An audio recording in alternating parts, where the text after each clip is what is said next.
Welcome to today's teaching. I'm your host, Earl Middleton. So what do we need to keep our kids away from if we want to eliminate vapidity? We want them to be full of spiritual life rather than spiritually lifeless and dull. We want them to be vibrant and demonstrating the power of God. Godly offspring, making an impact on the world around them. What do we need to eliminate? Well, we've talked about eliminating television, or at least controlling it, so that they're not living for entertainment and amusement where they're not thinking anymore. But there's some other things that are in the same category as television that we overlook. Here they are: video games, the internet, and handheld computers like iPods and Game Boys and iPads and the different things that they have, PSPs that keep their heads in their game, supplying images for them, pictures for them. Listen, the more you expose your child to something that's going to supply vision for them, supply images for them, the less they're going to work the spiritual muscle God gave them to generate vision themselves through what they hear.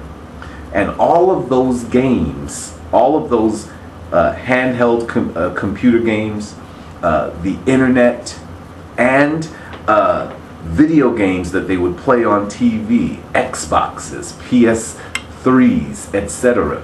All of that is designed to supply vision or images for a child, which atrophies the spiritual muscle, the synapse that teaches a child, that empowers a child, that enables a child to convert hearing into vision.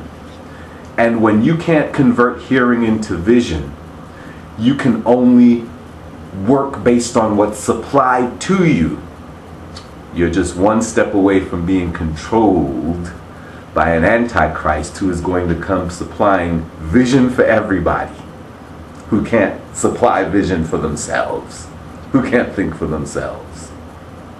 And so we've got to manage those things, get those things out of their hands, and instead put a book in their hand where they can imagine through what they're reading, hearing, and producing images themselves, creating vision from what they hear and read. Spend time with them, talk to them, have family conversations like it talks about in Deuteronomy 6. Talk about the word in your sitting down and your rising up and in your walking, when you're walking together here and there.